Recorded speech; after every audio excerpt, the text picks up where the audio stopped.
What if I told you that you can love someone deeply and still end up divorcing them?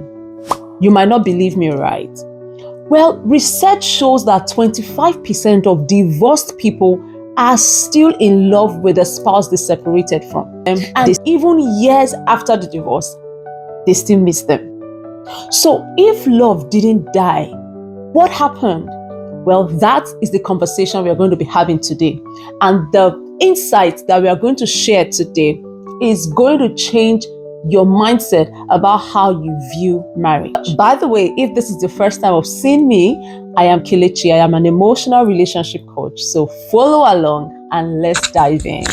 One of the biggest myths about marriage is people believe that love alone is the only thing required to keep a marriage. So when divorce happens, they just assume that the relationship didn't have enough love. Well, that is not always the case because love and relationship health are two different things. Relationships are more complex than just having love. Love is important, but love is not the only ingredient that is needed to hold the marriage. And that is where most marriages start struggling, not because there wasn't love, but because there wasn't enough emotional sustainability to hold the relationship. So imagine a woman who genuinely loves her husband, loves his heart, loves how he does things, and loves how he treats her. But every conversation she tries to have with him ends up in defensiveness.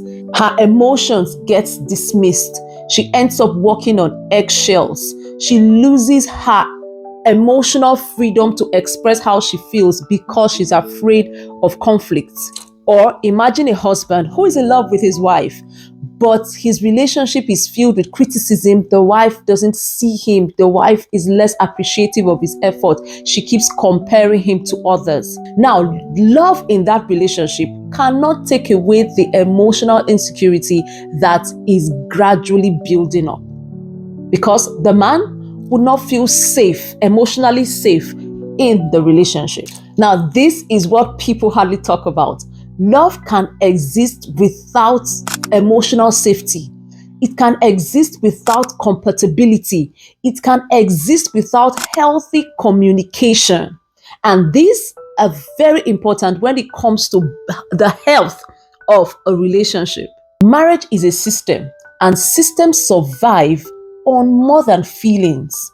They survive on trust, on mutual responsibility, emotional compatibility, on consistency, on respect, and the ability to make each other feel emotionally safe.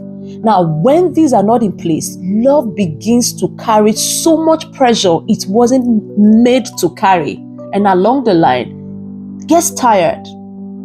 It gets tired and not absent. And that is what leads to divorce.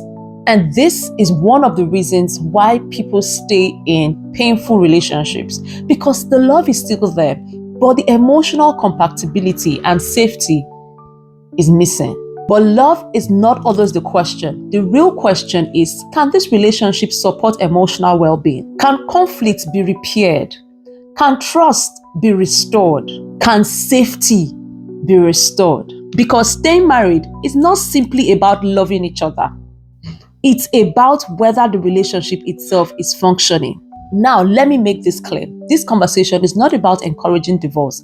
It is about telling you that your marriage is worth fighting for. Repair matters. Growth matters. Counseling matters. Because pretending love is enough creates shame for people who are not happy, even in the relationship. So maybe the biggest question here isn't, do I still love this person? But it is this relationship healthy enough to survive here? Because love is powerful, but love was never meant to carry or to function alone. So you can love someone deeply, but still feel unhappy. And that is why it is very important for you to develop other relationship skills for you to be able to sustain the health of your marriage. So if this ministered to you, please like, share, comment, and please subscribe. I will see you on the next.